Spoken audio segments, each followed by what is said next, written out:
sesuatu terjadi. Ku percaya semua untuk kebaikanku. Bila nanti telah tiba waktumu, ku percaya kuasa-Mu memulihkan hidupku. Bila Kau izinkan sesuatu terjadi, ku percaya semua untuk kebaikanku. Bila nanti telah tiba waktumu, ku percaya kuasa-Mu memulihkan hidupku. Waktu Tuhan pasti yang terbaik, walau kadang tak mudah dimengerti. Lewati cobaan, ku tetap percaya waktu Tuhan pasti yang terbaik. Waktu Tuhan pasti yang terbaik, walau kadang tak mudah dimengerti. Lewati cobaan,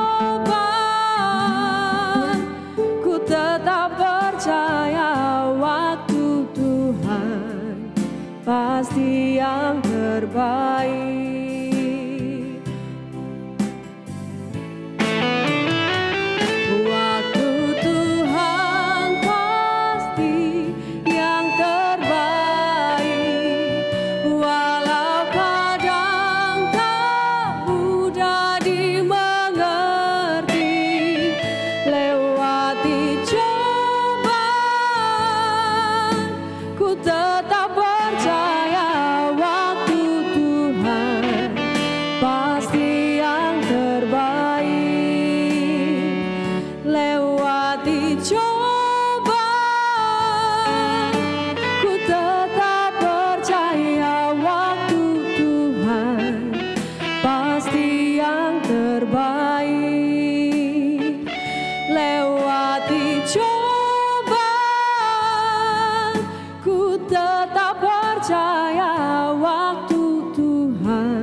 Pasti yang terbaik.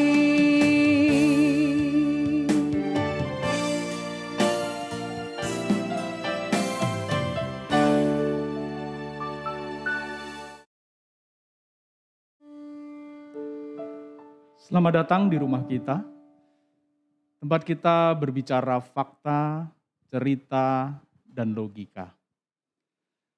Menjadi umat Kristen adalah sesuatu yang berharga bagi kehidupan setiap umat manusia. Anugerah yang begitu besar. Namun apakah setelah kita menjadi umat Kristen atau orang Kristen, pasti kita masuk surga? Apakah pasti kita selamat? Menjadi pertanyaan yang patut kita renungkan dan kita pikirkan serta kita cermati bersama-sama. Dan minggu lalu saya secara pribadi sudah memberikan beberapa penjelasan berkaitan dengan hal ini. Nah, hari ini menjadi jauh lebih mengasihkan lagi ketika saya ditemani kembali oleh sahabat saya. Siap, abangku. Rekan seperjuangan saya. Yang terkasih. Yang terkasih, Bapak Pendeta Robson Samosir, Bro Robson Samosir. Haleluya. Untuk memperbincangkan ini kembali. Nah, ada satu ayat ini, Bro Robson. Wahyu 3 ayat 16 berkata, jadi karena engkau suam-suam kuku dan tidak dingin atau panas, aku akan memuntahkan engkau dari mulutku. Berarti ada kemungkinan orang yang sudah mengaku diri Kristen dimuntahkan Tuhan, tidak beroleh keselamatan. Nah, tapi sejauh mana ini kita memahami dan memaknai hal ini? Pastor Robson akan menjelaskan kepada kita terlebih dahulu. Bagaimana menurut sudut pandang yang Bro Robson temukan berkaitan dengan hal ini? Ya, Selalu menarik Bang ya kalau kita membahas mengenai keselamatan. Iya. Dan kalau kita sudah membahas keselamatan ya, selalu banyak hal yang dipersoalkan, dipertanyakan, bahkan diperdebatkan. Iya. Salah satunya tema yang kita usung ini. Dan ini sudah masuk ke sesi kedua Bang ya. Betul. Apakah orang Kristen itu otomatis selamat? Kalau bicara tentang kemauan, keinginan, maunya kita. Maunya selamat. Kita selamat. Mau hidup jahat atau baik, kita maunya selamat. Yang penting sudah ada label Kristen itu. Iya. Nah masalahnya kan bukan kita memperumit, Iya. bukan kita mempersulit. Tapi mari kita jujur. Ya ketika kita membuka Alkitab, melihat Alkitab, mari kita dengan jujur menggali, mempelajari, mengkaji kebenaran Alkitab. Ya biar Alkitab itu yang berbicara apa adanya kepada setiap kita. Iya. Faktanya kita harus mengakui, tidak otomatis ketika seseorang menjadi Kristen pasti selamat. Betul. Ketika dikatakan bahwa seseorang akan dimuntahkan, yaitu seorang yang tidak dingin, tidak panas, suam-suam kuku. Iya. Artinya sangat bergantung pada respon. Kita mau jadi dingin, mau panas, suam-suam kuku, itu bergantung kepada keputusan kita. Iya. Ada peran kita di situ. Yes, itu yang kita mau bahas, tanggung jawab. Apakah Allah menjadi tidak berdaulat? Kita memandang atau menganggap Allah itu jadi tidak berdaulat hanya karena kita mengatakan bahwa itu bergantung pada respon kita. Tidak. Iya. Karena bagian dari kedaulatan Tuhan itu dinyatakan lewat Yesus Kristus yang hadir di tengah-tengah dunia. Kehadirannya, pengorbanannya, kematiannya, kebangkitannya membuat keselamatan tersedia. Nah ini kedaulatan Allah. Ketika dia menyediakan keselamatan melalui anaknya yang tunggal, Allah menyatakan kedaulatannya dalam pengertian ini. Ya. Tetapi apakah kita mau meresponi keselamatan yang Tuhan sudah sediakan ini? Itu bergantung pada kita. Iya. Walaupun pertanyaannya menjadi seperti ini kan ya Bro Robson. Bagaimana mungkin Allah yang sudah memanggil umat manusia untuk percaya kepada dirinya, lalu hanya gara-gara respon, panggilan itu menjadi tidak valid lagi gitu. Betapa nampak seolah tidak berdaulat atau tidak berkuasa Allah. Hanya gara-gara pemilihan manusia atau respon yang dipilih manusia untuk dia tunjukkan sebagai bukti percayanya. Menarik. Itu sebuah pertanyaan yang juga harus kita pikirkan bersama-sama. Ya. Nah, sejauh mana peran kita ternyata di dalam proses keselamatan kita dan sejauh mana peran Tuhan. Ya. Nah, tadi Bro Robson sudah menjelaskan.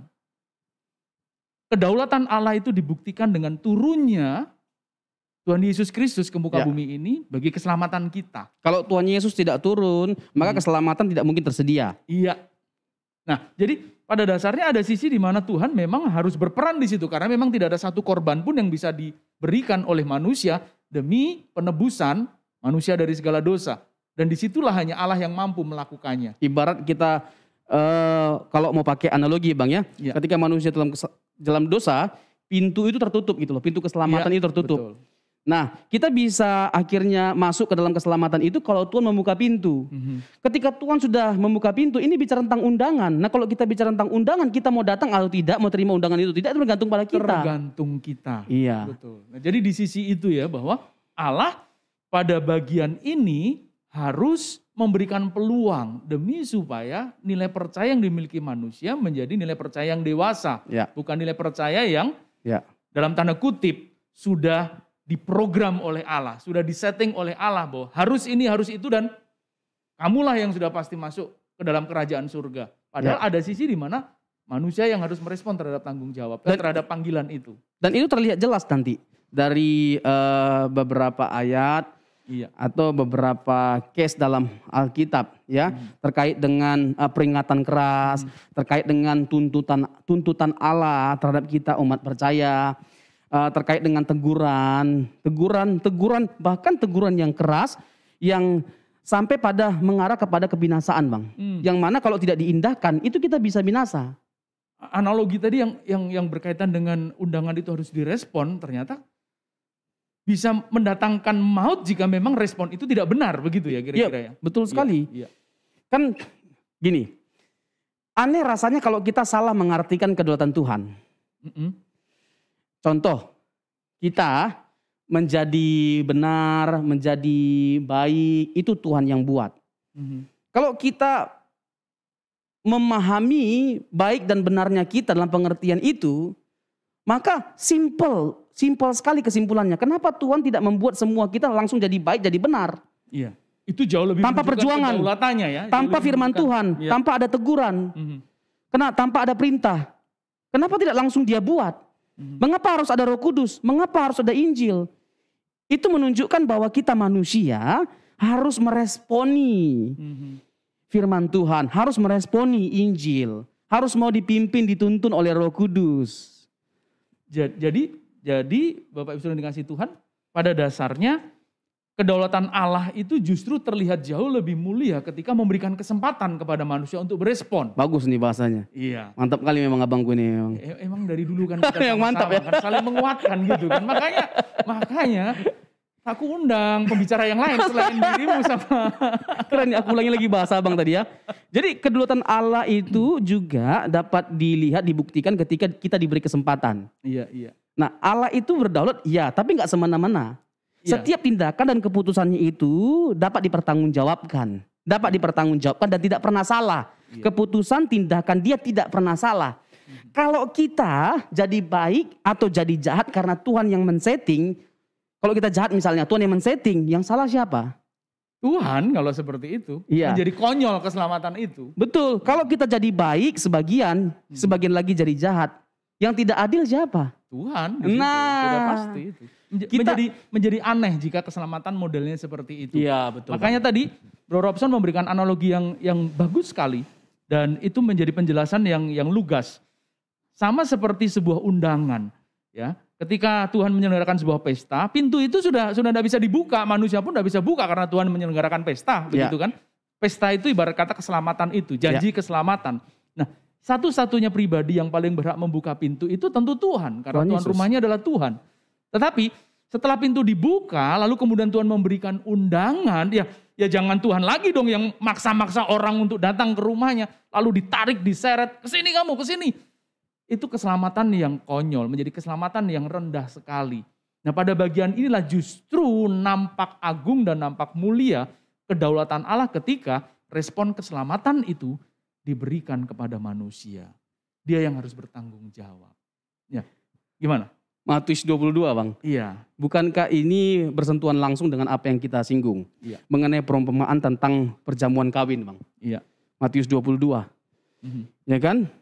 Hal kerajaan surga seumpama seorang raja yang mengadakan perjamuan kawin untuk anaknya. Ia menyuruh hamba-hambanya memanggil orang-orang yang telah diundang ke perjamuan kawin itu. Tetapi orang-orang itu tidak mau datang. Betul. Tidak mau datang itu karena mereka memang meresponi seperti itu atau memang Tuhan yang buat? Tentu dia sendiri yang memilih untuk merespon tidak datang. Nah, gitu. Seharusnya kita memandang seperti itu. Sebab kalau kita tidak datang kepada undangan itu atau menolak kasih karunia Tuhan, ya, kalau kita sampai tidak datang atau menolak kasih karunia Tuhan karena Tuhan yang buat, nggak layak Tuhan menghakimi kita.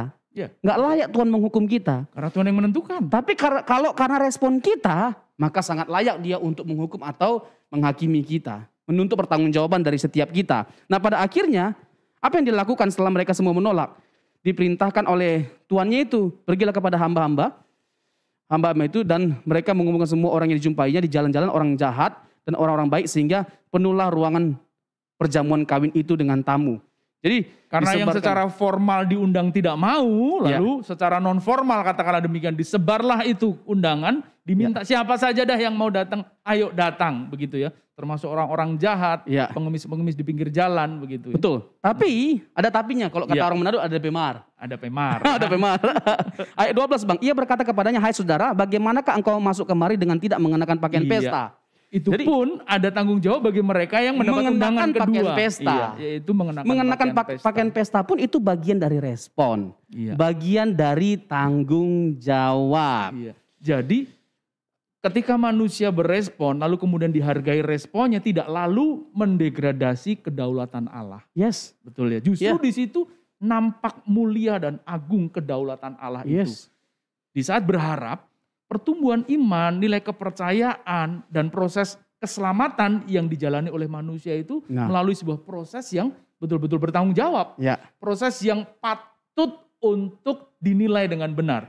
Sehingga ketika memang nilainya itu jelek, dia layak dihakimi dan layak menerima penghukuman. Jika ini disetting, konyol kalau Allah menghakimi, konyol kalau Allah menilai. Karena sudah disetting kok. Ya. Menjadi lucu keselamatan jika dimengerti secara seperti itu. Tersedianya keselamatan dan menghidupi keselamatan itu two different things. Ya. Itu dua hal yang berbeda. Ya. Tersedianya keselamatan itu bagian Tuhan. Iya, Tapi menghidupi keselamatan yang Tuhan sediakan itu bagian kita. betul. Tapi dalam upaya kita untuk menghidupi keselamatan itu tetap ada anugerah Tuhan di sana. Tetap ada kedaulatan Tuhan di sana. Dengan Roh Kudus diberikan, Ya. Injil diberikan. Iya. Karena tidak ada satu pribadi pun selain Allah yang mampu memberikan Roh Kudus untuk mengingatkan kita, menegur dan mengarahkan hidup kita. Iya. Dan bukan Tuhan, Ya. ya jika Injil itu bisa diberikan kepada kita dengan nilai dan kekayaan kebenaran yang begitu luar biasa mengubahkan manusia. Ya. Tidak ada satu kabar baik, berita yang baik selain berita Injil yang datang dari Tuhan. Ya. Hanya Injil yang datang dari Tuhan, karena pada dasarnya memang tidak ada Injil selain yang datang dari Tuhan. Ya. Begitu. Jadi sangatlah penting kalau kita berbicara tentang keselamatan, kita tidak hanya berkutat melihat kedaulatan Tuhan, kemahkuasaan Tuhan. Ya. Tuhan itu memiliki banyak sifat-sifat dan Tuhan itu sempurna dalam semua sifat-sifatnya. Ada maha kuasa, ada maha bijaksana, ada maha adil. Ya. Nah kita itu harus bisa mengharmonisasikan semua sifat-sifat Allah ini. Iya. Jangan ada yang kebentur. Ya kan?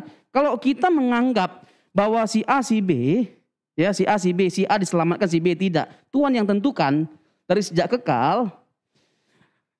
Dan kita berpandangan seperti ini, berkeyakinan seperti ini karena melihat kedaulatan Tuhan. Ini jadi rancu karena menabrak keadilan Tuhan, Iya. kebijaksanaan Tuhan, kasih Tuhan. Yang mana nggak mungkin Tuhan yang maha kasih bertindak seperti ini. Tanpa pertimbangan, tanpa alasan. Pasti ada alasan Tuhan mengapa dia menyelamatkan si A, mengapa dia menyelamatkan si B. Dan mengapa dia menyelamatkan si A, mengapa dia menyelamatkan si B, bukan berarti lalu mereka yang akhirnya tidak diselamatkan itu adalah karena kesalahan Allah. Ya, Gitu. ya ini menarik ini. Nah itu dari sisi itu kita harus mencermati. Kalau Allah menyelamatkan A, menyelamatkan si B, bukan berarti itu hanya dari satu sisi. Bukan hanya dari satu pihak, yaitu pihak Allah sendiri. Karena tadi sudah jelas, ada pihak atau ada peran dari pihak manusia. Supaya proses keselamatan itu yang memang datang dari Allah, itu betul-betul balance gitu. Kualitasnya balance, ada pihak Allah yang bekerja, ada pihak manusia yang juga mengerjakan bagiannya. Jika hanya dari satu sisi Allah saja, maka menjadi lucu mereka yang tidak menerima keselamatan itu, Allah yang perlu dipersalahkan. Karena begitu pula Allah menetapkan siapa yang selamat, pasti dia juga yang menetapkan yang tidak selamat. Dan jika Allah yang menetapkan mereka yang tidak selamat itu, berarti semua kesalahan ada di pihak Allah. Iya betul. Dia belum menunjukkan apa-apa, Allah pokoknya kamu mah mati. Iya. Ini Menjadi Allah yang lucu. Ini logika sederhananya Bang ya. Iya. Bagaimana mungkin nasib kita sudah ditentukan Tuhan padahal kita belum ada. Itu dia. Dan lebih lucu lagi nih, contoh sederhana saja. Ketika tangan saya bergerak seperti ini saya yang menggerakkan gitu. Iya, bukan Lalu Tuhan. Allah yang harus bertanggung jawab untuk pergerakan tangan saya. Betapa naif itu cara berpikir seperti itu. Ya. Jadi pada bagian ini saya pikir cukup jelas ya Bapak sudah dikasih Tuhan bahwa kedaulatan Allah itu justru terlihat ketika memberikan peluang kepada manusia untuk merespon dengan benar atas undangan keselamatan. Ya. Tidak bisa dipungkiri, sisi itu harus kita sadari ada. Datang dari Allah iya, tetapi undangan dan kesempatannya.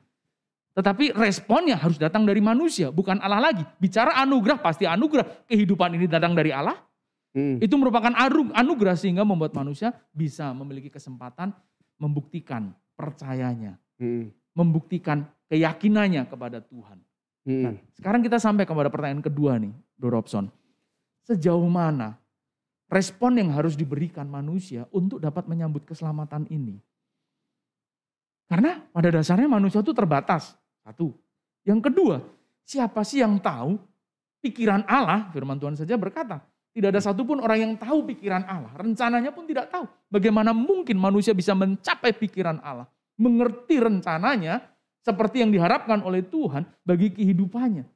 Sehingga keselamatan yang diharapkan sungguh-sungguh keselamatan seperti yang Tuhan harapkan. Kualitas imannya, kualitas percayanya seperti yang Tuhan harapkan. Bagaimana itu? Ya, setuju sekali ya. Kita nggak tahu pikiran Allah seperti apa, makanya diberikan Injil bagi setiap kita. As simple as that. diberikan Injil. Iya. Ya, oke. Nah, pertanyaannya sejauh mana ya? Sejauh mana kita dengan serius ya mengenal Allah melalui Injil? Sejauh mana kita dapat menemukan harta karun? Ya tentu yang kita maksud dengan harta karun ini adalah ajaran yang Yesus sampaikan 2000 tahun yang lalu. Sejauh mana kita bergumul untuk menggali itu semua dan menghidupi itu semuanya? Nah, itu. Belum bergumul menggali kebenaran, sudah bertanya, Bang, mana mungkin? Belajar aja belum pernah gitu kan. Malas gitu ya. Ya itu dia.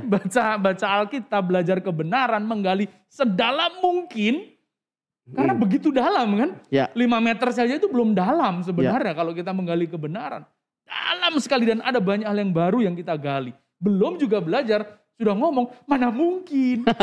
Emang ngana pemalas memang Jo. Yang tidak mau berusaha gitu kan. Nah, sisi itu ya yang harus kita sadari. Ya. Kita harus berjuang sepenuh hati dan segenap kehidupan kita. Ya. Karena begitu luas dan dalam kebenaran Injil. Bagian Allah sudah dikerjakan itu dengan memberikan Injil tadi ya. Ya. Nah, tapi sejauh mana implikasi dalam kehidupan nyatanya, Bro Robson? Ya, sebelumnya saya mau sampaikan satu kebenaran yang sangat esensial untuk kita ketahui, Bang. Ya. Terkait dengan Injil. Kita tahu bahwa melalui Injil kita mengenal Allah. Siapa Allah yang benar itu? Siapa Allah yang sejati itu? Who is the truly God? Melalui Injil. Jadi kalau kita mau atau rindu mengenal Allah yang benar, Allah yang sejati itu, ya bacalah Alkitab. Bacalah Injil. Gali kebenaran Injil. Jangan malas. Iya. Dan kalau kita mau mengetahui kehendak Tuhan, lagi-lagi bacalah kebenaran Alkitab. Iya. Nah, kalau kita mempersoalkan lebih dalam lagi, bagaimana cara kita menghidupi kebenaran Alkitab? Ada Roh Kudus yang diberikan bagi setiap kita. Yohanes 14, 15, 16, bahwa Roh Kudus itu diberikan untuk menuntun kita kepada seluruh kebenaran. Gak mampu kita, Bang, menghidupi kebenaran Allah itu kalau tidak ada Roh Kudus dalam diri kita.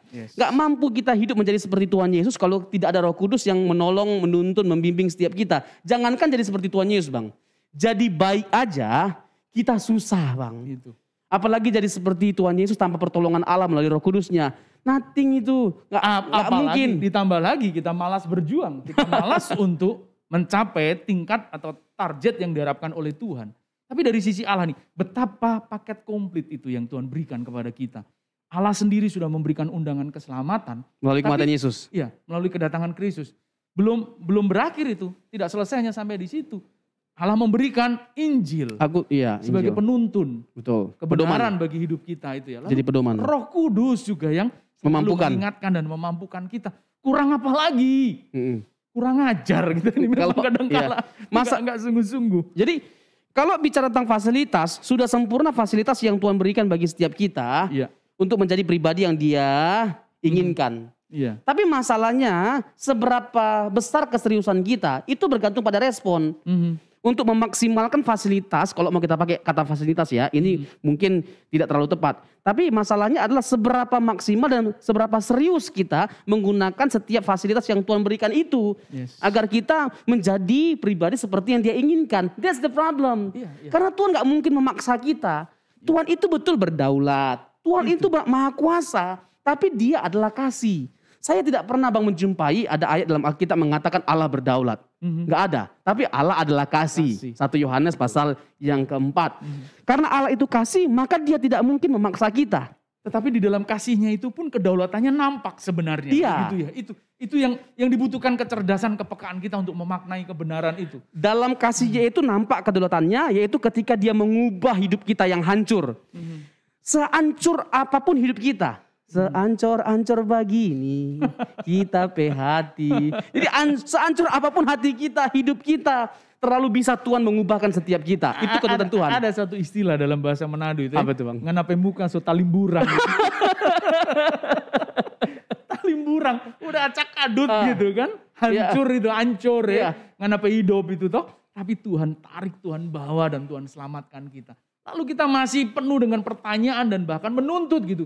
Emang tadi bukan kurang yang lain, kurang ajar gitu. Itu memang itu. Jadi jangan sampai ada di antara kita yang terintimidasi sama dosa di masa lalu. Dosa di masa lalu, kita merasa bahwa diri kita ini gak layak. Oh, Tuhan itu maha kasih. Dia pasti mengampuni kita. Kalau kita sungguh-sungguh mau bertobat, meresponi panggilan Tuhan, meresponi anugerah Tuhan, terlalu bisa dia mengubahkan kita dan terlalu bisa dia mengampuni setiap kita. Tidak ada dosa yang terlalu besar sampai Tuhan tidak mampu mengampuni kita. Dia Maha Kasih, Dia Maha Pengampun. Nah, pada bagian ini saya sedikit berusaha masuk kepada implikasi kehidupan nyata ini, Ya. Bro Robson. Siap, Bang. Bro Robson kan masih muda ya, Ya, belum tua kan? ya insya Allah. Bagaimana menjalani hidup muda Pastor Robson ini dalam kondisi yang tidak mudah saya yakin. Itu tadi sebagai sebuah teladan contoh perjuangan untuk merespon atas undangan keselamatan yang Tuhan berikan dalam kehidupan Bro Robson. Bagaimana kira-kira? Ini pertanyaan yang very simple, tapi pada prakteknya sangat sukar untuk dipenuhi. Minta ampun Dia ya. lakukan. Tapi saya teringat dengan kata-kata pemazmurnya. Dengan apakah seorang muda dapat mempertahankan kelakuannya bersih dengan menjaganya sesuai firman Tuhan. Sesuai dengan firman Iya. Tuhan itu. Kalau dilanjutkan lagi bayar, Bang. Duniawi sekali ternyata. Jadi lagi-lagi Bang ya. Iya. Kita tahu, kita percaya. Tuhan itu terlalu bisa mengubahkan setiap kita. Terlalu bisa. Tapi seberapa besar kerinduan kita untuk diubahkan. Seberapa serius kita untuk mau diubahkan. Itu bagian kita. Pengalaman apa yang pernah Bro Robson alami berkaitan dengan hal itu? Ada nggak pengalaman yang unik gitu yang membuat itu terwakili gitu ya? Terlalu mudah Tuhan mengubahkan, terlalu sanggup Allah mengubahkan itu. Tetapi dari diri kita itu yang begitu sulit. Namun ada titik balik di mana Bro Robson tek gitu. Dan menyambut panggilan itu. Gini Bang ya, kalau ini pertanyaan sekali lagi ya very simple. Tapi saya menjawab dari perspektif doktrinal. Tapi saya mencoba untuk menyampaikan secara sederhana. Ya. Kalau kita benar-benar memahami, merenungkan dan menghayati pengorbanan Tuhan Yesus, maka tidak ada ruang bagi kita untuk beralasan untuk tidak berubah, bertobat. Karena terlalu mahal harga yang Tuhan bayar untuk menebus setiap kita. Yes. That's the point. Itulah poin mengapa kita harus secepat mungkin untuk keluar dari kehidupan imoralitas, dari kehidupan bobrok, kehidupan yang tidak berkenan di hadapan Tuhan. Mahal sekali harga kita. Kalau mau dipersoalkan, dipertanyakan berapa mahal harga yang Tuhan patok untuk kita ditebus, seharga anaknya yang tunggal. Bayangkan, nggak ternilai artinya kita ini. Jadi kalau kita sudah dinilai begitu luar biasa oleh Tuhan, tidak ternilai di mata Tuhan kita ini. Karena yang dia persembahkan itu anak yang tunggal. Bagaimana mungkin kita masih bersikeras untuk tidak berubah, tidak bertobat? Panggilan untuk mengikut Kristus, panggilan untuk percaya kepadanya itu panggilan segenap hidup. Segenap hidup. Kira-kira ya. Itu yang membuat Bro Robson lebih memilih untuk mengikuti panggilan sebagai pelayan Tuhan, sebagai pendeta, dibandingkan menjadi penyanyi. Ya, oh iya betul. Iya betul. Ya, Bapak Ibu Saudara sekalian pasti tahu bagaimana latar belakang Pastor Robson ini. Orang yang sebenarnya punya peluang untuk bisa menjadi penyanyi terkenal, begitu ya. Sama Judika beda-beda tipis lah suaranya. Nasibnya yang beda jauh. Nasibnya yang beda jauh. Aduh, nah itu mungkin yang ingin dibahasakan adalah seperti itu. Betapa mahal itu harganya sehingga beliau lebih memilih untuk mengikuti panggilan, ya, seperti yang Tuhan harapkan bagi kehidupannya. Nah, walaupun ada banyak liku-liku kehidupan yang saya yakin tidak perlu diceritakan di sini, tapi yang jelas berat ya. Berat. Dari kalimat dogmatis yang diucapkan tadi sudah mewakili beratnya perjuangan itu ya. Iya. Oke. Nah, tapi bagian yang perlu kita pahami bersama nih, Pastor Robson. Setelah kita melewati perjalanan hidup kita, kan ada jatuh bangun tuh. Bagaimana Tuhan melihat ini? Jatuh bangun dan ketika kita melihat, kalau kita mau kalkulasi nih, lebih banyak jatuhnya atau lebih banyak bangunnya? Rata-rata lebih banyak jatuhnya memang itu. Sejauh mana kita memaknai ini? Apakah kita masih tetap bisa dibenarkan? Karena ada sisi pembenaran dalam keselamatan Allah. Apakah kita masih tetap bisa dibenarkan? Atau Allah menghitung nih? Sama seperti berkat Tuhan mari hitunglah. Begitu pula dosa kita mari hitunglah. Mana yang banyak? Banyak dosanya atau banyak kebaikannya? Bagaimana ini? Wah ini dia. Kalau kita bicara tentang kegagalan, Setiap orang itu bisa mengalami kegagalan, siapapun dia. Bang. Iya. Tidak ada orang yang terlalu hebat, terlalu kuat, terlalu rohani sampai dia tidak bisa lagi jatuh. Iya. Tidak ada. Selama daging kita masih ada, Masih melekat. kemungkinan jatuh itu masih ada. Ya. Jadi tidak perlu kita sombong sebenarnya di sisi itu. Orang yang menganggap dia nggak bisa jatuh, itu adalah orang yang sombong secara rohani. Dan ini bahaya. Dan bahkan salah persepsi tentang kehidupan Ya. dan dirinya ya. Ya, itulah yang membuat kita pada akhirnya setiap hari selalu bergantung kepada Tuhan sepenuhnya, berserah sepenuhnya kepada Tuhan. Mhm. Tiada hari tanpa kita bergantung pada anugerah Tuhan. Oh. Saya nggak percaya ada orang bisa berubah tanpa anugerah Tuhan. Ya. Dan kalau kita mau berubah, kita harus benar-benar bergantung pada anugerah Tuhan, meskipun kita harus berjuang untuk berubah. Mhm. Capek kita nanti berjuang tanpa kita menyadari bahwa perubahan hidup kita itu karena anugerah Tuhan. Ya. Sama seperti bahasanya Paulus, Bang. Mhm. Bukan aku, tapi kasih karunia Kasih Tuhan. karunia Tuhan. Itu sebuah penghargaan atau rasa syukur bahwa kalau kita bisa begini memang karena Tuhan, tetapi bukan berarti meniadakan upaya kita. Bukan Ya. berarti lalu Tuhan juga tidak menghargai upaya kita. Anugerah dan kasih karunia adalah kesempatan kehidupan ini, tetapi usahanya memang harus usaha kita. Tentu bukan hanya sekedar usaha Tuhan, tadi kita sepakat untuk hal itu. Tapi kita harus percaya bahwa memang itu anugerah. Tanpa anugerah Tuhan, kita tidak mungkin bisa memperoleh kesempatan berproses dalam keselamatan. Kesempatan untuk dapat meraih titik klimaks dari keselamatan hidup kita. Yes, Bang. Nah, saya tambah lagi, Bang. Ya, silakan. Menyadari bahwa kita bisa gagal, bahkan bisa ditolak, membuat kita jadi aware, Bang. Berjaga-jaga. Tidak sembarangan dalam kita menjalani kehidupan kita. Lebih bagus kita berpikir bahwa kita bisa ditolak, lalu kita sungguh-sungguh menjalani kehidupan kita. Kita berjuang untuk hidup berkenan. Kita mungkin jatuh dan kita mungkin tidak selamat. Dengan awareness itu, kesadaran itu, ya, waspada seperti itu, membuat kita jauh lebih berhati-hati dalam Pertanyaannya, kehidupan ini. salah nggak kalimat itu? Nggak salah. 1 Korintus 9:27. Aku melatih tubuhku dan menguasai seluruhnya. Iya. Supaya sudah memberitakan Injil, aku sendiri tidak ditolak. Tidak ditolak. Ini menggetarkan kita loh sebagai hamba Tuhan, Bang. Kalau sekelas Rasul Paulus saja masih berpikir bahwa dia bisa ditolak. Apalagi torang. Apalagi torang. Nggak bisa ngomong, itu udah speechless itu. Nah, Berat itu. pertanyaannya, Bang, memang ada perdebatan teologis. Ditolak di situ, ditolak oleh Iya. siapa? Manusia atau Tuhan? Kita sudah pernah membahas itu ya, Iya. bahwa tentu ditolak Tuhan, bukan Iya. ditolak manusia. Kalau ditolak manusia, betapa rendah itu nilainya. Iya, Paulus tidak takut dengan manusia. Iya. Adakah aku mencari perkenan manusia, kata Rasul Paulus, untuk menunjukkan bahwa sama sekali Paulus tidak takut dengan manusia atau dengan apapun, bahkan penganiayaan. Iya. Dia tidak takut. Iya. Berapa kali Ketelanjangan, ya Iya, toh, ketelanjangan. kesusahan. Beberapa kali dia harus Korintus, dicambuk. iya, kan? caci Jadi- maki. Iya. Bahkan betul. dia di penjara berulang kali. Bahkan dalam penjara pun dia masih tetap bersyukur. Betul. Itu menunjukkan betapa dahsyatnya mental dan moralitas Rasul Paulus. Nah, untuk bisa seperti itu harus ada kesungguhan hati kita, Bapak Ibu sekalian. Supaya pada akhirnya kita bisa sungguh-sungguh berkata, ini ada satu lagu nih, bagus sekali nih.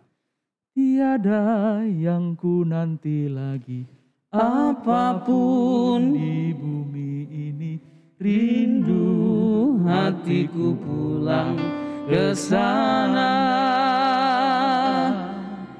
Di sisa hari-hariku berbuah-buah bagimu, tanda cinta dan kerinduanku. Syair pertamanya bagus sekali.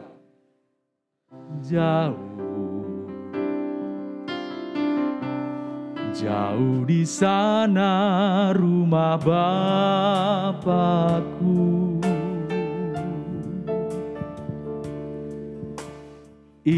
indah. Amin. Di belakang langit biru,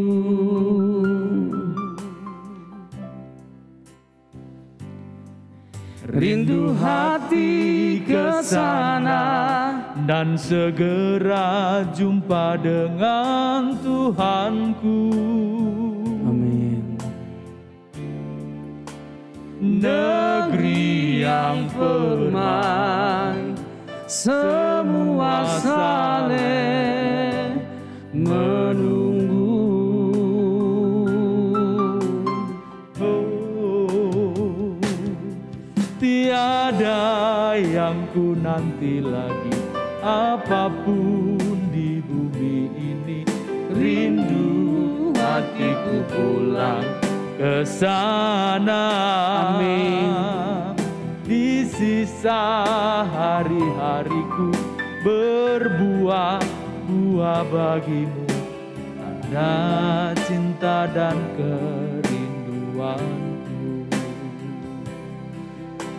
Jauh itu bukan hanya sekedar masalah jaraknya, tetapi jauh betapa panjang perjalanan hidup yang harus kita lewati demi perjuangan mencapai keselamatan itu. Betul kan? Nggak mudah itu tadi. Tapi saat kita bisa menyelesaikannya, itulah keindahan tertinggi yang bisa kita nikmati. Pulang berjumpa dengan Yesus kekasih jiwa kita. Nah, persoalannya mau nggak? Sungguh-sungguh kita mau pulang? Mau pulang bukan berarti masalah ya cepet-cepet pulang, tidak. Kalau memang kita masih hidup berarti ada tanggung jawab yang harus kita selesaikan. Ya. Rindu hatiku pulang ke sana itu dalam artian sebenarnya kita pengen segera sampai di sana. Sama seperti kata Rasul Paulus. Kalau aku lebih memilih untuk segera pulang ke sana, berjumpa dengan Kristus. Tetapi karena faktanya aku masih ada di bumi ini ya, ini yang harus aku kerjakan. Ya toh? Memperkarakan kehidupan ini dengan sungguh. Supaya kalimat itu terucap, tiada yang ku nanti lagi, betul-betul tidak ada lagi yang dinanti. Selain perjumpaan dengan kekasih jiwa kita. Itu mahal sekali. Itu. Ya. Kalau kita mau bahas sedikit ya terkait dengan kehidupan spiritualitas dari Rasul Paulus. Apakah semua orang punya keagungan karakter seperti Rasul Paulus? Apakah semua orang punya kualitas kerohanian seperti Paulus? Tidak. Nah, apa yang membuat tidak semua orang punya spiritualitas sehebat, sedahsyat Rasul Paulus? Apa yang membuat tidak semua orang punya karakter sebaik Paulus, sebagus Paulus? Perjuangannya, keseriusannya. Ketika dia berjumpa dengan Tuhan Yesus, perjumpaan itu memang membuat dia mengalami perubahan secara total. Iya. Ketika dia sudah berjumpa dengan Tuhan Yesus, dia memiliki komitmen baru. Dan dia belajar untuk hidup, menjalani kehidupan yang baru, di jalan baru yang dia temukan. Itu dia. Itu proses yang sangat mahal tadi. Ya. Kalau saya bacakan ini, saya coba kutip proses tadi yang sedikit kita singgung bersama 2 Korintus 11 nih. Apakah mereka pelayan Kristus ayat 23? Aku berkata seperti orang gila. Kalimat itu kan kalimat frustrasi gitu. Kamu mau sombong apa? Kalau mau sombong, aku ini udah gila bicara pelayanan. Kan? Ditambah lagi, aku lebih lagi, ditambah lagi dengan tanda seru. Aku lebih banyak berjeri lelah. Lebih sering di dalam penjara, didera di luar batas. Kerap kali dalam bahaya maut. 5 kali aku disesah orang Yahudi, 5 kali. 1 kali aja udah ampun-ampun kita disesah, itu kan dicambuk. Aduh, setiap kali 40 kurang 1 pukulan. 39 kali 5. 150 sekian kali. Mati mahu, Maita. Udah bonjol semua itu. Kalau mau bicara stigma, itu ada banyak stigma dalam tubuh Rasul Paulus itu. Ya. Stigma luka yang sama seperti yang pernah diderita oleh Kristus. Ya. Paling tidak seperti itu secara fisik. Walaupun Rasul Paulus ini berkata di antara para rasul ini, aku yang paling berdosa. Sudah ngalamin gitu masih ngomong, aku ini yang paling berdosa. Coba. Paling tidak layak. Ini luar biasa sekali kerendahan hatian manusia yang satu ini ya. Iya. Betapa hebatnya dia dipakai Tuhan, tetapi dia tidak bergantung pada kehebatannya itu untuk dia diperkenan oleh Tuhan. Gak pernah berkata, aku ini loh yang paling suci, aku yang paling hebat. Bahkan dia berkata yang paling berdosa. Menganggap dirinya gak layak. Paling meleset. Kan hamartia itu yang digunakan. Kalimat-kalimat yang mewakili betapa rendahnya diri kita di hadapan Tuhan. Jika dibandingkan anugerahnya, bukan siapa-siapa. Wah, kalimatnya panjang, kalau kita lanjutkan gak sebanding kita. Gak level kita. Rasul Paulus ngomong dulu gak level sama kita gitu. Kita yang ngerasa gitu. 3 kali aku didera, 1 kali aku dilempari dengan batu. Ayo coba. 3 kali mengalami karam kapal. Sehari semalam aku terkatung-katung di tengah laut dan lain sebagainya. Aduh, kita baru punya duit saja. Baru hilang duit kita 100.000 aja udah rasanya, ini gimana? Alah, belum apa-apa. Kadang-kala kita sudah menyerah sebelum kita bertarung di pertandingan yang sesungguhnya itu. Dan bagaimana ini kita menjalani proses yang seperti ini nih? Nah, kembali lagi Bang ya. Jadi kalau kita mempersoalkan apa yang membuat Rasul Paulus itu begitu luar biasa pertobatannya, hidupnya, begitu berkualitas ya karakternya atau moralnya. Cara pandangnya Bang, cara pandangnya benar-benar totally different, benar-benar berubah. Jadi kalau kita mau berubah, cara pandang kita ubah. Iya. Cara pandang kita ubah. Saya teringat sekali perkataan Paulus dalam Filipi 1 ayat 21 itu, Bang. Hidup adalah Kristus, mati adalah keuntungan. Hidup adalah Kristus, mati adalah keuntungan. Mati atau hidup, kita bagi Kristus. Keuntungan, kematian itu kalau kita mempersembahkan hidup bagi Kristus. Kalau kita tidak mempersembahkan hidup bagi Kristus, mati bukan keuntungan, kebuntungan. Celaka kita, penghukuman, matilah kita. Segala sesuatu kuanggap sampah.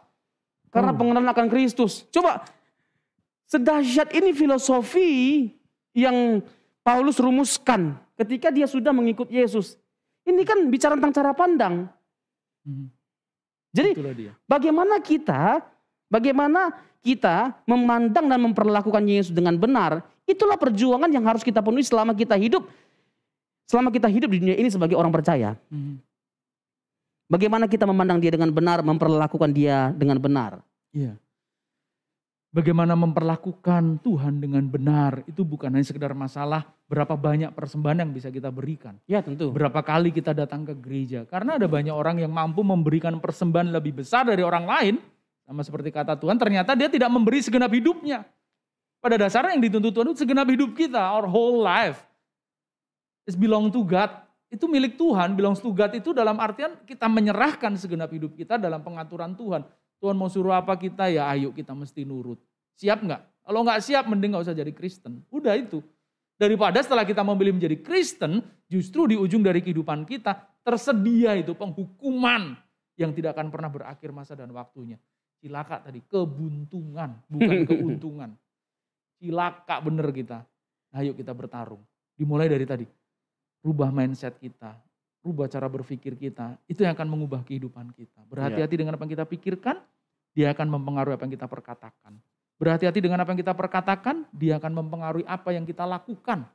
Berhati-hatilah dengan apa yang kita lakukan, dia akan mempengaruhi apa yang kamu biasakan. Dan berhati-hatilah dengan apa yang kamu biasakan, karena itu akan mempengaruhi karakter yang kamu inginkan. Ujungnya adalah tetap nanti kita harus bertanggungjawabkan itu semua. Ya bicara ini tadi harus dilihat sejak dari awal. Betapa proses itu menjadi fair. Tuhan akan menghakimi, mengadili jika memang Tuhan memberikan kebebasan untuk kita menentukan pilihan hidup kita. Tapi memang tidak mudah ya Pastor Robson ya untuk itu ya. Jadi kekristenan itu menjadi sesuatu yang mengagumkan, mengagumkan, menakjubkan. Ketika kita memandang dengan benar keselamatan itu dan menghidupi anugerah keselamatan itu dengan benar dalam kehidupan kita. Menakjubkan. Iya. Dan tidak mungkin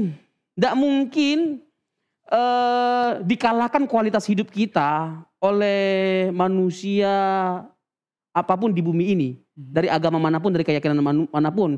Kalau kita benar-benar menghidupi anugerah keselamatan yang Tuhan berikan. Pasti kekristenan melebihi dari semua moral agama manapun. Kalau dihidupi anugerah keselamatan yang Tuhan berikan bagi setiap kita. Setelah kita rela mengubah mindset cara berpikir kita, hidupi kebenaran yang sudah mengubah mindset kita ini. Tanpa menghidupinya percuma, berhenti hanya sampai di otak kita. Dia harus dihidupi, artinya diperagakan. Supaya orang lain tahu bahwa memang kita ini sudah berubah. Bagaimana mungkin orang tahu kita berubah kalau kelakuannya masih sama? Lalu kita menjawab, otakku nih sudah benar kok. Masa otaknya yang benar? Kelakuannya harus benar. Mindsetku sudah berubah. Lewat apa? Bukti hidup. Bagaimana orang bisa tahu bahwa mindset kita sudah berubah kalau kelakuan kita belum berubah? Omong kosong itu. Nol besar. Nah ini tuntutannya adalah perubahan hidup kita ya Pastor Robson ya. Tuhan itu bukan hanya untuk diyakini. Kalau hanya sekedar kita mengakui atau meyakini statusnya Yesus dengan benar, dia sebagai Tuhan dan Juru Selamat lah. Setan-setan juga percaya, roh jahat juga bahkan percaya. Gemetar kan. Gemetar totofore kalau kata Manado. Ya kan, Yakobus 2 ayat 18-19. Bahasa Jermannya itu dredek. Tambah lagi waktu di gereja Bang. Apakah urusanmu anak Allah yang maha tinggi? Apakah engkau hendak menghakimi kami sebelum waktunya? Jadi roh jahat itu mengakui Yesus itu coba. Dan dia ngerti posisinya gitu. Ini kalau kita seringkali nggak tahu diri. Ini menarik loh. Ini menarik loh. Betul. Ini menjadi peringatan bagi mereka yang masih menolak keilahian Yesus. Itu dia. Roh jahat aja mengakui dia Tuhan. Tapi kok malah nggak mengakui ya. Aneh betul gitu kan. Selain mengakui, Selain mengakui, dia gemetar di ketakutan. Itu kita nggak gemetar. Satu, ini menjadi peringatan bagi mereka yang tidak mengakui. Pengingat yang bagus sekali itu. Ya. Iya, menjadi peringatan bagi mereka yang tidak mengakui ketuhanan Yesus, sementara roh jahat mengakui. Yang kedua, menjadi peringatan bagi mereka yang mengakui tapi tidak gemetar dan tidak menjalani hidup yang berkenan di hadapan Tuhan. Setan bisa ngomong, lebih gila kau daripada aku. Gue yang jahat, gue yang gila. Sampai setan bilang, kita kuat setan, Marngana lebih setan daripada kita. Marngana lebih setan daripada kita. Betul. Di gereja bang, itu kan seperti malaikat, muka nabi, ya kan. Padahal di luar jahatnya bukan main kan, sampai di gereja semua seperti malaikat. Makanya pembuktian bahwa kita ini sungguh-sungguh hidup berkenan di hadapan Tuhan itu bukan di gereja, bukan di gereja, di kehidupan nyata. Karena di gereja pasti seperti malaikat semua bang, percayalah bang. Yang jahatnya ya, pas masuk gereja, shalom, haleluya, puji Tuhan, glory. itu tiap kali mau ke gereja itu memang ada penyewaan topeng gitu sebenarnya itu. Jadi ada topeng majelis, ada topeng pendeta, ada topeng aktivis gitu kan ya. Ada topeng orang yang penuh belas kasihan. Tapi setelah keluar gereja dilepas semua itu. Makanya. Topeng dibuang itu. Makanya lagu itu benar itu. Lagu pop kita itu. Buka dulu topengmu, kan kulihat wajahmu. Benar. Orang Kristen banyak kan pakai topeng. Itu dia. Harus kita lepas dulu. Tapi ngelepas topeng itu nggak mudah. Nggak mudah sama sekali. Nggak mudah itu. Karena itu tempat persembunyian kita. Itu dia. Iya kan? Terkait dengan munafik bang ya. Iya. Kita jangan jadi orang yang Kristen yang munafik. Iya. Bahaya, hipokrit. Hipokrites itu ya. Iya. Jangan sampai di depan beda, di belakang beda. Iya. Itu. Sedalam apapun kita menutupi kebusukan kita, itu hanya nggak terlihat depan manusia. Tapi itu tidak mungkin tersembunyi di hadapan Tuhan. Iya. Malu rasanya. Iya. Ayo jangan bermuka dua, jangan hipokrit. Ya hipokrit itu munafik bukan hanya sekedar takut-takut enggak, tapi justru berani bermuka dua. Berani memberitakan kebohongan. Ya, demi citra diri, baiknya diri kita. Padahal Tuhan berkata, jangan seperti orang Farisi, seperti kuburan yang dilabur putih, tapi dalamnya apa? Busuk. Tulang Ulang-ulang. Kan enek gitu sebenarnya. Kadang-kadang bikin Tuhan muntah itu memang. Iya bang. Betul itu. Yang ngerinya itu kadang-kadang kita lebih takut dihakimi manusia daripada Tuhan. Iya. Padahal seharusnya kita lebih takut dihakimi Tuhan daripada manusia. Kalau kita benar-benar serius nih ya, takut dihakimi oleh Tuhan, firman Tuhan, tidak mungkin ada dosa yang tersembunyi dari diri kita. Tidak ada dosa yang kita akan sembunyikan. Tidak ada tabiat buruk yang akan kita sembunyikan. Tidak ada monster yang akan kita pertahankan. Tidak ada monster yang kita pertahankan. Dan harusnya kita buang itu semua. Ya. Dan jadilah diri kita apa adanya. Jangan muluk-muluk. Andreas Agus adalah Andreas Agus. Dalam proses perjuangannya seperti Kristus. Ya. Robson Samosir adalah Robson Samosir. Dalam perjuangannya menjadi seperti Kristus. Dan jangan berpura-pura menjadi orang lain. Alami perubahan. Iya, alami perubahan. Alami perubahan yang konkret. Udah berapa lama kita jadi Kristen? Waduh. 5 tahun yang lalu, 10 tahun yang lalu kita seorang yang seperti apa? Iya. Kita petakan gambar hidup kita. Nanti puncaknya, goalnya seperti apa? Iya. Mulai secara perlahan, gak langsung, gak otomatis. Gak mungkin bang, set itu gak mungkin. Perubahan itu gak mudah. Paulus saja berjuang untuk berubah luar biasa. Ya kan, apalagi kita. Tapi Kristus pun setelah lahir tidak lalu naik ke Golgota, bukan? 33,5 tahun. Dia harus berproses untuk bisa akhirnya naik ke Golgota. Baru lahir langsung ke Golgota. Nggak mungkin. Orang ketawa, itu ada bayi yang bisa pikul salib naik ke atas bukit Golgota. Jadi ada proses yang ditunaikan oleh Tuhan Yesus sebelum pada akhirnya sampai kepada Golgota. Jadi dulu 10 tahun yang lalu kita orang yang seperti apa. Nah sekarang seperti apa. Itu kita perkarakan. Dulu mudah emosi, marah, tidak jujur, memandang rendah orang lain. Tidak menganggap orang lain sombong, tidak adil. Ya kan, mementingkan diri sendiri dan lain sebagainya macamnya. Nah sekarang kita masihkah tetap memiliki semua karakter busuk itu? Harusnya itu sudah kita tinggalkan. Itu menunjukkan bahwa kita nggak ada perubahan, nggak ada pertobatan. Tidak menghidupi kebenaran firman tadi. Iya. Dan prosesnya harus terlihat betul-betul kita berubah. Perlahan demi perlahan. Kalau pakai istilah, ada satu istilah dalam seni desain grafis. Ada yang disebut dengan morphing. Morphing itu merubah satu bentuk ke bentuk yang lain secara perlahan gitu. Step by step ya, pixel by pixel. Satu pixel berubah, 2 pixel berubah terus lama-kelamaan akhirnya dia betul-betul berubah. Itu menandakan bahwa secara digital saja proses untuk mengubah satu bentuk ke bentuk yang lain itu lama. Gitu. Ya. Apalagi manusia yang bukan hanya dihitung secara pixel tadi. Ya. Segenap hidupnya itu penuh dengan komplikasinya gitu. Ya. complicated sekali gitu. Nah, Tuhan pun tahu, Tuhan pun sadar, tapi seringkali kita malas itu tadi. Kita tidak sungguh-sungguh sehingga baru berubah 2, baru berubah 3, atau bahkan belum berubah sama sekali sudah frustrasi. Nah, itu proses yang harus kita lewati. Ya, jangan menyerah, tetapi juga jangan muluk-muluk. Step by step, day by day, minutes by minutes. Dan kita pasti kok bisa kok. Karena apa? Tuhan masih anugerahkan tadi. Kesempatan, hidup, nafas, semua peluang yang kita miliki, energi yang kita miliki, potensi yang kita miliki. Aduh, berlebih sebenarnya. Saya tambah sedikit lagi Bang. Ini sebuah peringatan yang harus sama-sama kita perhatikan, kita renungkan. Bahwa jangan berpikir bahwa karena kita ini Kristen otomatis selamat. Karena kita hamba Tuhan, aktivis gereja, rajin pelayanan, kita otomatis selamat. Status kita nggak menyelamatkan. Keberadaan kita. Tuhan tidak melihat status kita, tapi keberadaan kita. Karena ada kalanya status tidak berbanding lurus dengan keberadaan. Ngaku anak Tuhan tapi perilaku anak setan. Nah, banyak orang Kristen seperti ini. Itu yang paling sering itu. Istri saya itu kalau ngingetin saya gampang sekali. Kan ada gelar doktor di depan dari nama saya. Setelah kata pendeta itu kan, setelah gelar pendeta. Istri saya selalu ngomong gini, kalau misalkan ada gimana gitu, beda pendapat atau bagaimana lalu saya salah gitu. Istri saya dengan sederhana cuma ngomong gini, yang doktor itu siapa? Itu langsung gitu, udah gak bisa apa-apa itu. Itu sudah langsung, itu skakmat buat saya. Kadang-kadang Bang, kita yang bergelar tinggi, itulah pergumulan kita yang terberat itu Bang. Iya. Kadang-kadang boleh gelar kita tinggi master teologi ya. Tapi hidup kita belum master di hadapan Tuhan. Itu yang menyedihkan. Nah, di bagian itu kadang-kala kalau istri saya yang agak gimana gitu ya, dia kan juga ambil master pendidikan.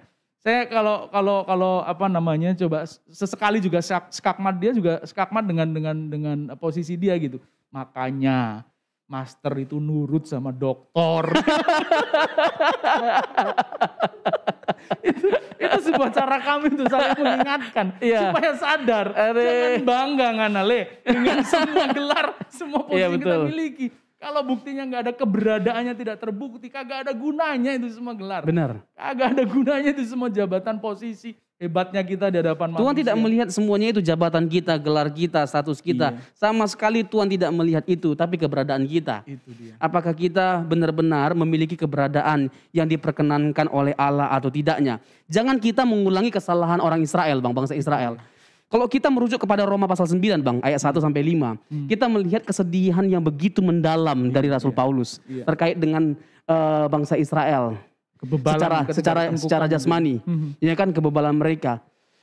Betapa mereka itu punya hak-hak istimewa. Mereka dipilih oleh Tuhan menjadi bangsa pilihan, umat pilihan. Lebih dari itu mereka keturunan Abraham secara fisik. Betul. Lagi mereka diberikan hukum Taurat.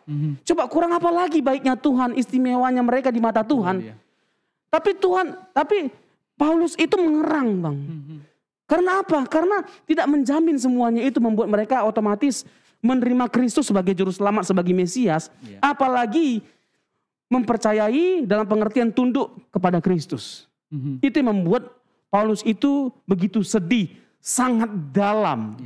Jadi status mereka sebagai umat pilihan tidak membuat mereka otomatis hidup berkenan di hadapan Tuhan. Itu dia. Diperkenankan oleh Tuhan tidak otomatis. Apalagi kita yang bukan keturunan asli dari berbanding lurus dengan kita sebagai orang Kristen. Jangan berpikir hanya karena kita Kristen pasti diperkenankan oleh Tuhan. Oh no, kalau ibarat kata TikTok, oh no. No. Jadi, oh no, tidak. Itu penilaian yang absurd ya. Iya. Absurd sekali. Jadi tidak otomatis. Itu bergantung pada bagaimana kita menjalani kehidupan kekristenan kita. Day by day. Dari hari ke hari. Wah, rasanya ini saya ini kalau kita mau mau selesai ini saya. Ini kayak baru mulai ya Bang. Kayak baru mulai. Makanya. Kayak diesel itu kan panasnya di belakang-belakang. Tapi giliran udah panas, waktu udah mau jam 8 saja. Padahal masih banyak ayat yang mau kita gali nih Bang. Next time lah kita simpan. Siap. Dan ini menggairahkan kami berdua, dan saya berharap menggairahkan Bapak Ibu sekalian yang menyaksikan menginspirasi acara ini dan menginspirasi kita semua. Ya, pesan kami sadar bahwa undangan datang dari Tuhan, tapi respon menyambut undangan itu datang dari kita. Dan dibutuhkan keseriusan untuk mengubah mindset kita dan menghidupi kebenaran firman Tuhan sampai akhir hayat kita. Jangan hanya setengah-setengah, sampai akhir hayat kita. Sehingga waktu kita diminta pertanggungjawabannya kita bisa berkata, I've done all things. Aku sudah melakukan semuanya Tuhan. Tetelestai. Sudah selesai. Dan kita harus berani menghidupi kebenaran itu. Sampai pada akhirnya. Sebuah pujian dari Priscilla akan memberkati kita sekalian. Ku rindu setiap waktu hidupi kebenaran-Mu.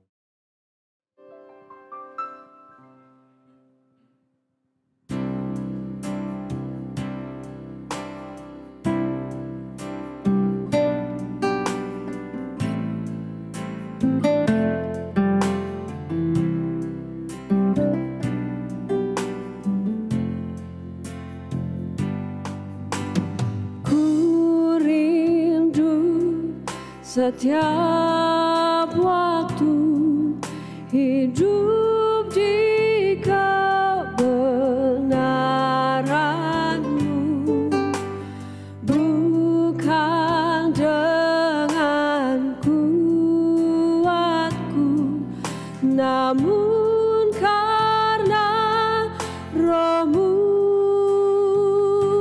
Yesus Kau yang ku pegang teguh.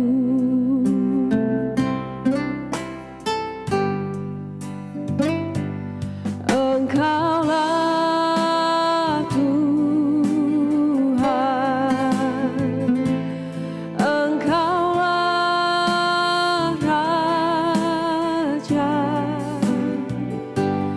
berdaulat atas hidupku, ku berserah penuh. Engkaulah Tuhan, Engkaulah Raja, berdaulat atas hidupku, ku berserah penuh. Engkaulah Tuhan, Engkaulah Raja,